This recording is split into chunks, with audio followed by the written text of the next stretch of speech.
Hello and welcome back. I'm Britt Hume, and this is On the Record tonight from Hofstra University outside New York City, site of the long-awaited debate between Donald Trump and Hillary Clinton.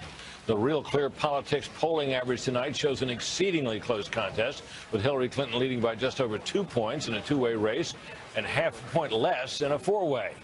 The betting odds, meanwhile, continue to show gamblers by a wide margin favoring Mrs. Clinton to win. Meanwhile, though, Mr. Trump, who arrived here at Hofstra just a short time ago, continues to gain in some key state polls. More about them in a moment. But first, let's check in with our correspondents covering the two candidates, Carl Cameron with the Trump campaign and Jennifer Griffin with Secretary Clinton. Carl, first let's go to you.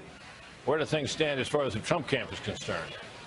Well, he's, as you say, on site and waiting for the debate to start at 9 o'clock. He spent the day, again today, preparing for the debate with his team, which today included Rudy Giuliani, the former New York mayor, Reince Priebus, the chairman of the RNC, the Republican National Committee, as well as his campaign manager, Kellyanne Conway, and his campaign chairman, Steve Bannon. The five of them spent the day preparing for all of this. And Trump's been, over the course of the last month and a half, giving a lot of policy speeches, which his aides say read off the teleprompter to live audiences. He's retained a lot of it, and that was a big, big part of his preparation for tonight, because he does want to talk about policy and talk about his vision for the country. And it is widely believed that both candidates are trying desperately to figure out how not to get got by the other and how to act presidential and show that they have the temperament, the demeanor, and a level of honesty that befits the audience. It is not at all clear that Hillary Clinton plans to pick a fight. Her aides have been suggesting all day that it could be a pretty boring debate because she's going to be focused on her policies and not criticizing Donald Trump. Seems very hard to imagine that lasting very long.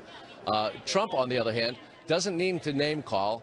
He believes, and the campaign's aides say, that they believe that Hillary will ultimately reveal herself as a sort of pedantic, somewhat defensive, often stammering and obfuscating lifelong politician to give Trump the opportunity to show that he brings real change. Britt?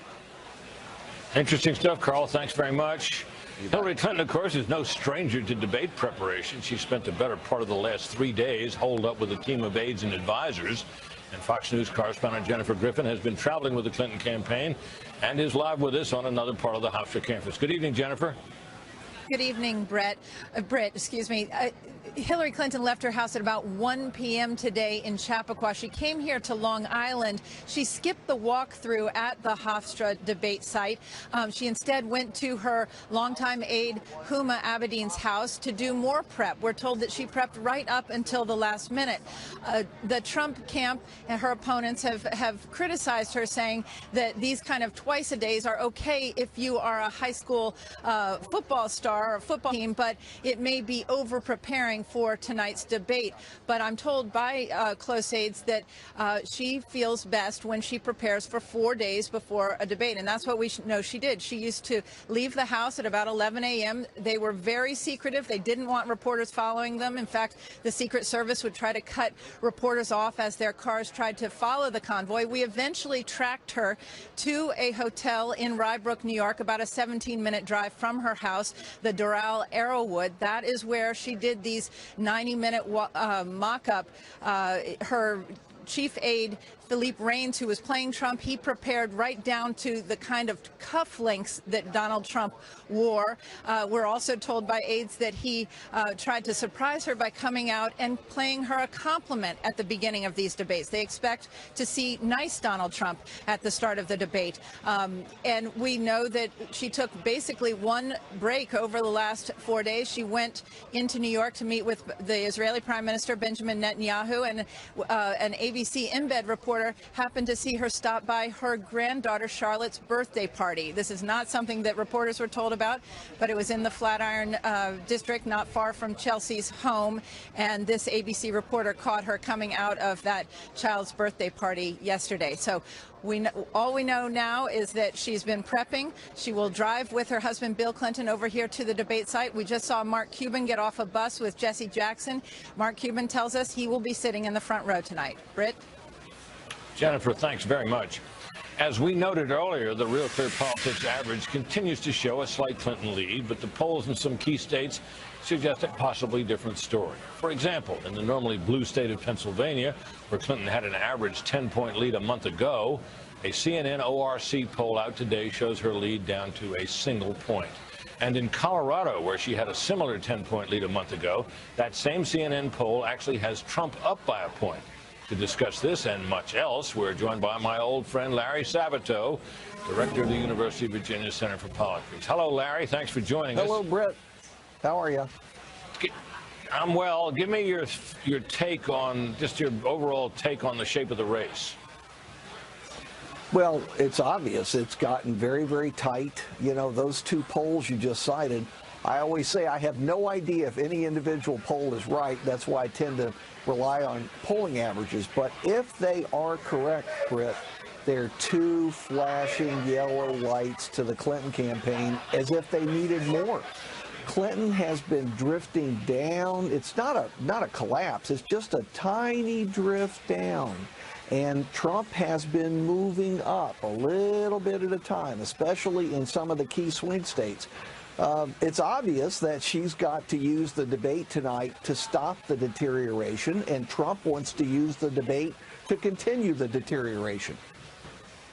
You know, Larry, I was looking at of the new polls out. The one that really shocked me was Pennsylvania, which is a place where Republicans usually manage to find some hope sometime about the middle of October. And I can remember presidential candidates on the Republican side going into Pennsylvania the last minute, spending a day.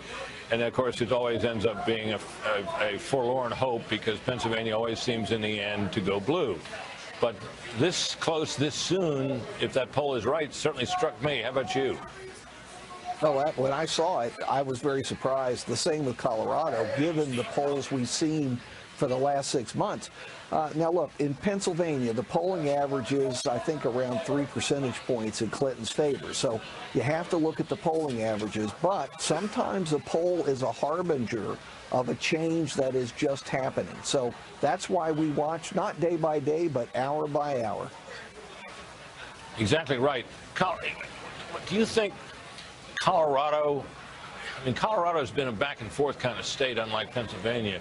I suspect that poll didn't surprise you as much as Pennsylvania. Am I right? Yeah, no, absolutely. Pennsylvania is much bluer.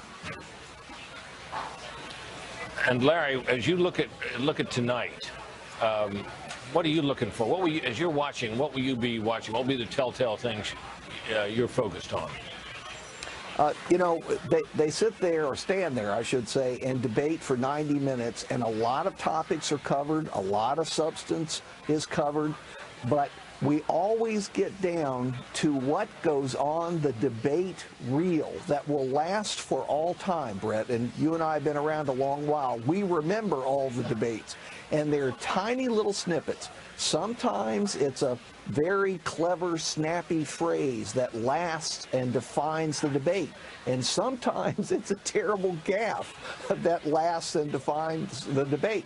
We have no idea which it's going to be, or maybe it will be both. I have this feeling of anticipation. We're on the edge of something really big. I just don't know exactly what it is. Yeah, me either. You know, you heard Jennifer Griffin reporting that Hillary Clinton plans to focus on her programs and her proposals and so on, and that they wouldn't mind if it was a rather dull debate. If it is a rather dull debate and neither candidate makes a big mistake and Donald Trump is rather sedate and dull, who does that help, do you think? Well, probably neither one. You know, there are two other debates. I have a hard time believing we're going to have 3 90-minute debates and they're going to be sweet to one another for all that time. It's just not going to happen. This is a contest. It's a fight. It's a giant battle for the most powerful office in the world. You know, you're just not going to have that kind of exchange constantly. Larry, as always, thank you very much. And back here at Hofstra University, you bet, Donald Trump and Hillary Clinton will take the debate stage in just under 2 hours from right now. So what does each candidate need to do or say tonight for them to consider to win? You probably know them as the campaign cowboys, former senior advisor to President George W. Bush, Karl Rove, and Democratic strategist Joe Trippi. Joe, your thoughts on what Mrs. Clinton needs to do tonight? I think this whole debate is both of them fighting over college-educated whites. I mean, that's why I expect I do expect Donald Trump to be more genteel and a calmer force. And I'd expect her to try to bait him out and to get him out of that shell. How would you think she would go about doing that? I'm not sure. I'm sure they gamed it out, but I don't think a calm debate benefits her. I think a calm debate is something that Trump probably wants to sort of appeal to those college-educated whites that have had a hard time getting to him because of his brashness, because of sort of how out there he can get on some of the, the language that he uses. It's an interesting question, Carl, because this could be the kind of election year in which the public is poised to make a change, but has been hesitant to do so because it's afraid of one candidate, that being Donald Trump, and that he really doesn't have to do all that much to give them permission, if you will, to vote for him. He's got the easier task. He's got to reassure people that he's up for the job. You're right. He has this huge dynamic of change running behind his narrative. 2 out of 3 to 3 out of every 4 Americans believe the country's headed in the wrong direction. He's saying, I am different. I am change. She's more the same. So, yeah, tonight, if it's a placid debate, if being placid means he comes across as a reasonable, sensible, reassuring figure that people can see in the Oval Office, then he will have. So you don't think he has to worry then about losing his hardcore support by being too sedate? No. They're locked in. Look, they're totally locked in. They are for him. The question is of the people who are sitting there. Look, he is sitting in, depending on what poll you look at, with support from in the high 70s, the low to mid 80s among Republicans. No Republican has ever won the White House without having over 90% of Republicans in his corner. And that group of people, college educated in the suburbs, are the target for him tonight. And that's why you look at this. She's the only Democrat in memory, I think, in history that's been competitive with college educated whites. GOP always wins that. Candidate always wins those people. So you got this situation right now. She still has them. They've been drifting a little bit, but she still has them. If he can break them away from her tonight, that does change the complexion of this race. She hangs on to him, then she wins this debate. Now she hangs on to them. She wins the election. She wins the election, and that's the interesting thing about that. There could be a moment in this debate that's really attractive to his supporters, and everybody says, "Wow, that was the moment." But if it pushes college-educated whites away from him, it could be the same moment everybody's talking about tomorrow. It could be the moment that ends up hurting it away. Yeah. She does have the more difficult task because while people see her as more experienced and qualified, they also see her status quo. And what she's got to do tonight is come out and say, I've got a vision that is reasonable and responsible change. Not easy to do.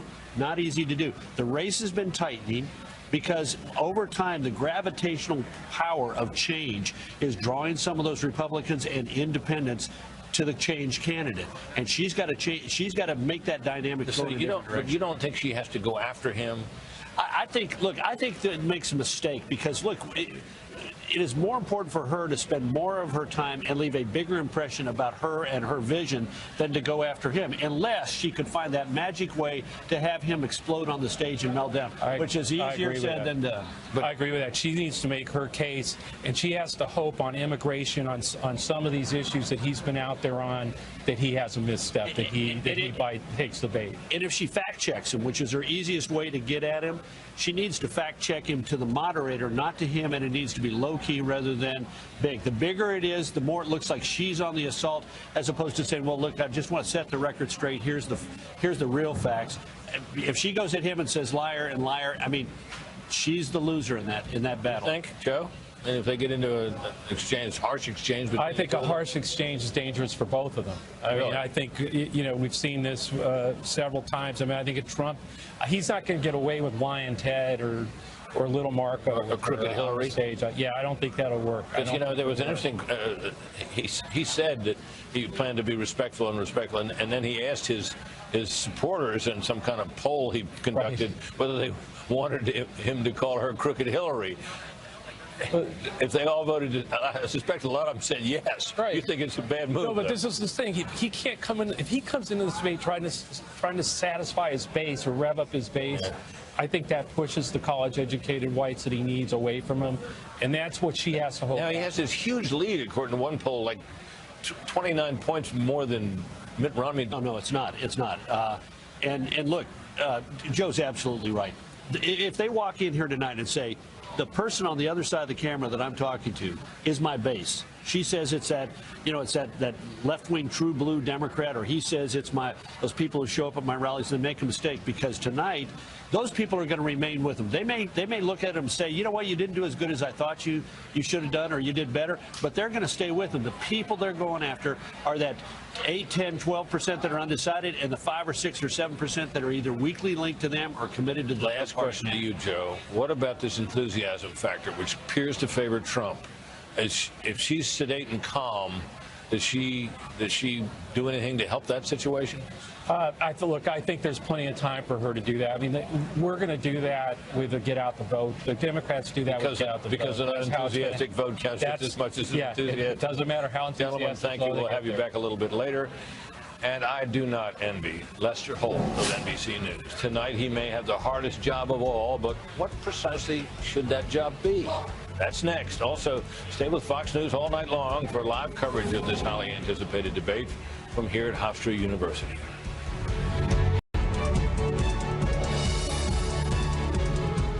We are live at Hofstra University in Hempstead, New York, for the first presidential debate of the 2016 fall election. This year, the moderators have become almost as big a story as the candidates themselves, but many believe the moderators should fly under the radar. So, what role should Lester Holt play tonight? Our nightly political panel is here. ABC News political director Rick Klein, and from USA Today, Heidi Przybyla. All right. This has gotten to be a heated debate. I thought it would be over weeks ago. It's not. It's intensified. When you get down to it, there seem to be two views. There's the moderator who asks some questions, keeps track of time, tries to give each candidate a fair shot, and there's the moderator who's more interventionist. Which do you think the moderator should be, Heidi? I think NBC itself has already tried to telegraph a little bit that Lester Holt is not going to be a potted plant. What he is going to do is what every moderator before him has done. Whether you want to call that a fact check or just holding the candidates accountable, that is using his instincts, that when he hears them say something that is incorrect, demonstrably incorrect, that he intervene and not say, you're wrong, you're lying, but, Mr. Trump or Secretary Clinton, how does that square with your statement in 2011 and use their own words? That's not a fact issue. That's an inconsistency issue, isn't it? That's a little different, isn't it? Well, I think that is where we're getting tied up in this terminology about fact check. Nobody expects the moderator to jump in with every statistic that may be off or maybe a little bit embellished, because that really would destroy the flow. But to me, that is a fact check, to come back and remind them what their comments were and to square them with what they're saying today. So Heidi says moderators should intervene in situations like that. Others say that's the job of the other candidate, and that other candidate should be given a chance to do that. Your thoughts? I think you come forward with new information. It's perfectly reasonable to say, but Mr. Trump, you said this, but Secretary Clinton, you said that, and foster the conversation. I think what people, largely don't want is, big label, that's a lie. We don't want to see that on the screen. But I think what's interesting here is that everyone's gunning for the man in the middle, right? You've got both sides with these diametrically opposed views of what a moderator should do. Half the country is inclined to support Hillary Clinton no matter what happens, half for Donald Trump. Everybody has the potential to turn on the moderator. That's what makes it so dangerous to get into this business. Yeah, it's occurred to me that if I were the moderator and I decided that if I was going to be the fact-checking moderator, that I might have trouble figuring out which facts to intervene on. I mean, if the candidate states a date wrong, and for example, I came out against the war in 2003, and actually he didn't come out in 2006 or something, is that big enough to That's an important date. That's an important date, right? So you have to make the editorial judgment that, in your opinion, that's important. Right? You have to make that judgment on the fly. Now, if you're misstating, you agree? That's an opinion. Well, that's an important time frame, right? I understand that, but your judgment about whether it's important or not is necessarily an opinion, isn't it? I think where you're drawing the distinction is on the level of importance in terms of that is when the war started. Were you against it when it started, or were you against it later after the war already started? So I think that's where Matt Lauer got in trouble. No one expected him to come out and say. But he didn't have another candidate on the stage with him to whom to refer the question. No, but it was just a question of follow-up. It's a simple question of follow-up. Rick? I think the moderators need to choose a couple of areas that they're very well versed. Because number one, you can't get it wrong if you're doing the fact checking, and yes, you need to. Which we've seen happen. Right, and I think it's a question of, if you study the issues, you know what's out there, you know what they're likely to say, you know what they've also said on that topic, and you can find the appropriate areas for. So what would your first? So Trump or Clinton make a statement, which you've heard from them before because you know about it, and it's at odds with the facts as you know them.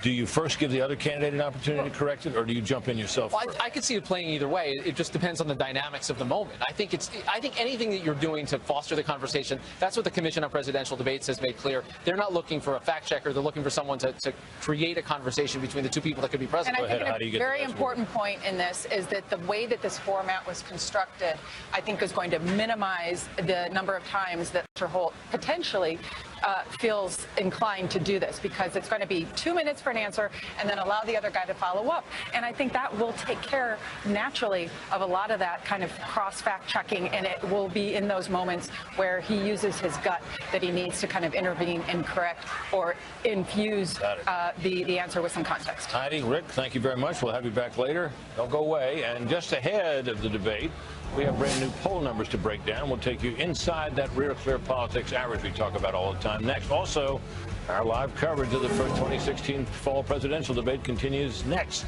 And since we are live at Hofstra University, let's take a look at some campus craziness that has reached this campus. Stay tuned. Welcome back. We're just about 90 minutes away from the first 2016 fall presidential debate. We're at Hofstra University campus here in Hempstead, New York. The political media have swarmed, and they are ready for a bare-knuckle brawl. Tens of millions of people around the country are ready to tune in. Just before the debate, let's take a closer look at some of the polls that show why that Real Clear Politics average is so close. First, look at this. A new Bloomberg poll of likely voters, this is nationally, puts Donald Trump 2 points ahead of Clinton in a four-way race. The Quinnipiac University poll of likely voters has Clinton 1 point ahead in a four-way race. Thirdly, a new Monmouth poll, also of likely voters, has Clinton up 4 points in a four-way race. And finally, this new ABC News Washington Post poll has Clinton ahead 2 points in a four-way race. All of these polls are well within their margins of error, showing this race is essentially a toss-up. For some thoughts on all this, let's turn to Scott Jennings, who did political analysis in the White House for President George W. Bush. Well, Scott, as you look at those four polls in particular and the race overall, what strikes you? Well, what strikes me tonight is that it is a jump ball heading into the first debate. A lot of movement in these polling numbers tonight is statistical noise because it's inside of a margin of error. However, unmistakably, Donald Trump has moved this thing down to a tie going into the first debate. So it's a huge opportunity for him tonight to try to get over the hump. He's never really gotten over the hump. He's got it to a tie. But to get over the hump, he needs a presidential moment tonight in this debate and to look presidential, and so that's what he's looking to do. For Clinton, she's trying to arrest Donald Trump's momentum right now. She's been sliding for the last several weeks. If you like college basketball, I sort of liken it to a team that was up a little bit at the half, and now the other team's on a 12-2 run. They're trying to get a defensive stop and make a couple of buckets to get this game back going in their favor. That's where Clinton is. The crowd's into it for Trump, and she's got to get on it because he's moving right now. What factors, in your judgment, favor Trump? Well, tonight, the onus is on Hillary Clinton to articulate why she's in this race. She's expected to have command of the facts. She's expected to have command of policy. But what she really lacks right now is a message about why she's in the race. What drives her? What is her passion? People know why Donald Trump's in the race. And so what helps Donald Trump tonight is all the pressures on Hillary Clinton. The polling shows she's slipping nationally. Scott, are you saying that people know why Donald Trump's in the race because he has the slogan, Make America Great Again, or what exactly do you mean by that? Well, I think people know why he's in the race because of immigration. I think people know why he's in the race because of the simple way he articulates his policies. I don't think there's any mistaking among his supporters why he's running. I think for Hillary Clinton, a lot of folks are struggling to figure out what exactly it is that's driving her. Trump shows passion on the issues he talks about. Clinton does not. She tends to speak very lawyerly, very precise. She doesn't frequently articulate very well about terrorism. A lot of issues trip her up and give people pause about why she's in the race. So that's her challenge tonight, and it helps Trump because he doesn't mistake for passion, and he's really good at articulating his ideas in 7 to 10 second sentences. And what factors, in your judgment, favor Mrs. Clinton? Well, what favors Hillary tonight is there's probably not a policy question you could think of she's not been asked before. So she's going to be able to handle the most complicated topics that the moderator can think of. And so for her, she's going to try to use that to trip up Donald Trump. Trump could be stumped if Hillary Clinton plays it right and the moderator asks a question about something that's, relatively complicated or that you would have a better handle of had you held political office before the way Hillary Clinton has. So her strength tonight, knowledge of policy, the challenge, how do you use it to stump Trump? Trump has been sort of the most explosive of candidates, the most colorful, the most flamboyant in many ways. Would he be served by being anything but that tonight? I think Donald Trump needs to find his presidential moment. I think this is not about policy for him tonight as much as it is allowing people to visualize whether they can see him in the Oval Office. Can they see him as a president? Calling people names, losing your temper, bullying Hillary Clinton. That's not a good look for Donald Trump tonight. I suspect Hillary Clinton will try to bait him into that and try to get back to her message on temperament. He needs to not take the bait. He needs to look presidential, look the part. That's his challenge this evening. Scott, thanks very much. Tonight's debate here from Hofstra University is certainly one of the most highly anticipated events in recent political history. Some even say the viewership numbers could come close to Super Bowl levels, over 100 million people. What will be the major stories the media talk about tomorrow? And who decides the debate winner? Our nightly political panel is back. ABC News political director Rick Klein and from USA Today, Heidi Prismella. Rick, I guess there's nothing scientific about judging a debate winner, is there? No, not even close. And I think it used to be that whatever happened on stage 24, 46, 48, 72 hours later, you kind of gel. It may be that all of this gets covered on Twitter and social media within the first 30 or 45 minutes of this debate. That the memes, the themes that are sort of picked up and that take off could just as easily be the story as anything that happens toward the end. And sometimes, Heidi, it's the soundbite that gets used more than anything, more than the full debate, isn't it? Right, and that's what we saw, for example, we were seeing a lot of parallels being made to the year 2000 when Al Gore made his fateful sigh.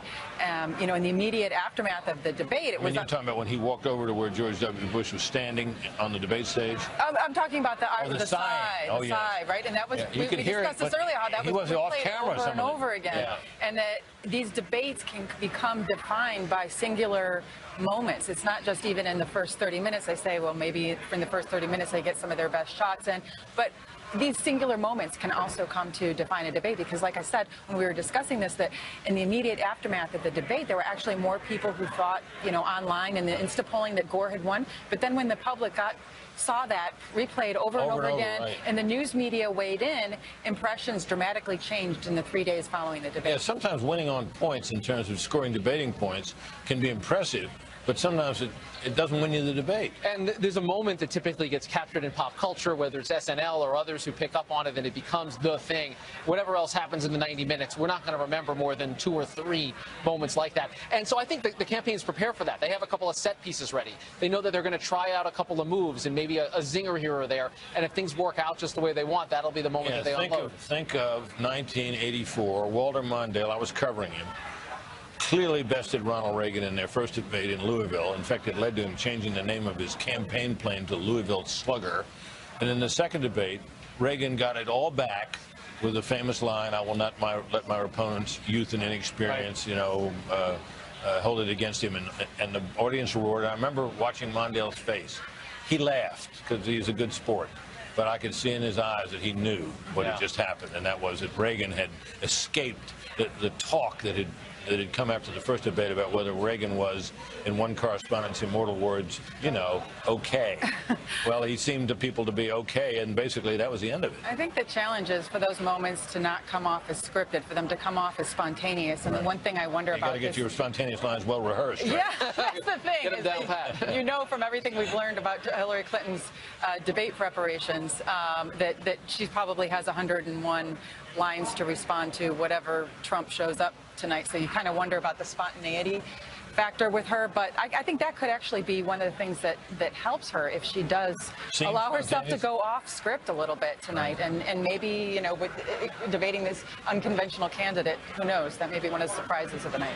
And it is a live event. I mean, whatever you plan, it is personal dynamics. It's whatever the moderators bring up. You may not have an opportunity for everything. You try to get that off. You try not to make it forced at the same time. It's just hard. This is hard, guys. This is hard. Yeah, I've often, wondered how you'd ever, you got to have some command of the facts. You got to have some good one-liners ready. And then you got to somehow be focused in the moment. And I think it seems like impossible. Well, it depends. They have very different missions tonight. And with Trump, I just spoke about Clinton, and with Trump, I think that the key for him is just remembering that the case that she is trying to prosecute against him all hinges on temperament. It's the umbrella that she's using, and so he cannot take that bait. It's 90 minutes. He's got to get through it without getting personal with her. It's one thing we've learned about, the case that she's prosecuting against him, and also in terms of the debate history of men who've debated her in the past, like Rick Blasio. Nighty, Rick. Great to have you. Thank you. Thanks, Brett. And the big debate night is here, but the controversy has already started, and the candidates have not even taken the stage yet. You're not going to believe what the internet was upset about over the weekend. Stay tuned. Okay, this is a live look at the debate stage where Donald Trump and Hillary Clinton will be in just over 1 hour from now. Note the colors. And just to show you how divided this country is, even the set decoration and the colors are under scrutiny. This is a tweet. FJE600 tweeted to me, quote, "It is unfair the debate studio is painted only blue. It should be red and blue to fairly represent each party." S. Carrier replied to that tweet and said, "Who cares about the color?" This started a chain reaction of replies like this one from ROLOLSON. Quote, "It should be red, white, and blue. Show respect for America and show respect for the American flag." But Mary Nass tweeted in reply to that, "If they had painted it red, white, and blue, some arrogant fool would probably kneel on one knee throughout the debate." And I just wanted to note the red, white, and blue colors only became widely used in the 2000 election. Former senior advisor to George W. Bush, Karl Rove, and Democratic strategist Joe Trippier back. Yeah, it used to be that it was we call the Republican Party blue and the Democrats red. That changed in 2000. Does anybody remember how what that was? Yeah, it happened when Tim Russert sort of had a map and divided the country up in blue, Democrat, red, Republican, and it stuck thereafter. He also, incidentally, that night, you may remember, used a whiteboard, and I've stolen that. Oh yeah, and then he did his calculations on it, and everybody thought that's low tech. It won't work. It worked like crazy. Yeah, it sure did. Joe, your thoughts on this absurdity about the blue set being favoring the... It's absurd, but look, it does show you how polarized and how everybody's dividing up, even about the color of the stage of the debate. It's pretty amazing. This one's got a lot of passion on both sides. And people are revved up for this. I'm shocked that there's a second advantage that Joe's party has gotten on this debate stage. If you'll notice that eagle over the podium, right? He's looking to the left. That's true. So once again, a subtle statement. A couple of us worked on that. But if you look at the eagle, he's looking to the eagle's looking to the eagle's right. Well, but if you're stage left, stage left. That's right. Incidentally, that same eagle was there in 2000. It has been the history of these debates, most of them, that people came out of the debate thinking the candidate they liked going in had done better. Why, if at all, will this one be any different, Joe? Because, I mean, that's true.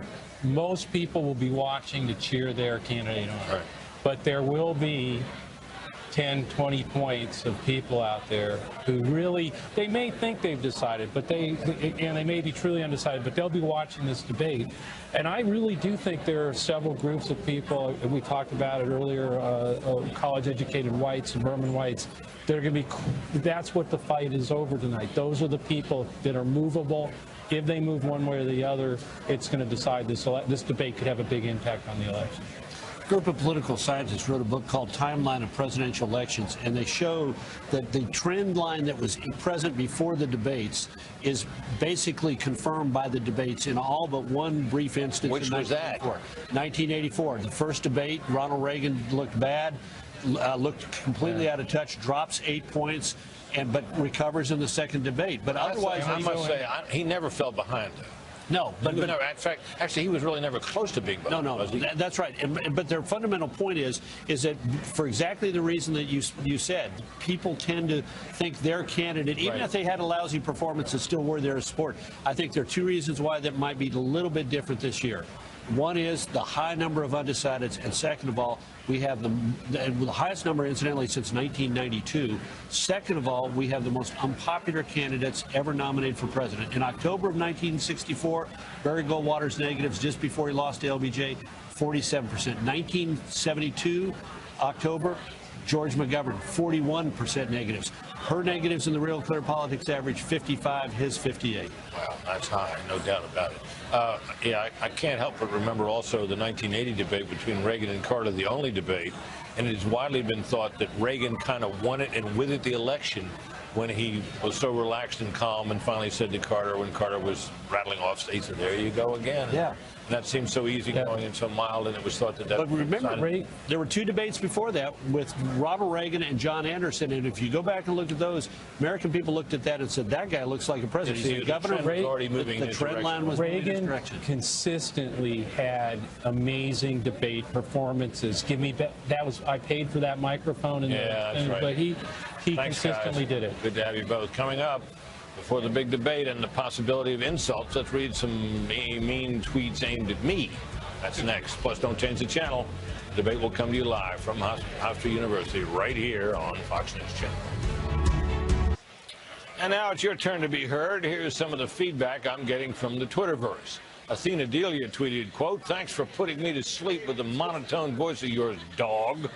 Cosmo said, quote, "You don't look bad tonight. Just looks like someone beat you up with a bag of nickels." But it wasn't all bad. Amy Osborne tweeted, "Britt, disregard those diaper rash adolescents. It's a pleasure to have you back." Why, thank you. And Carol Sanford said, "Britt, I think you're hot, but I'm 70 and have had 2 glasses of wine."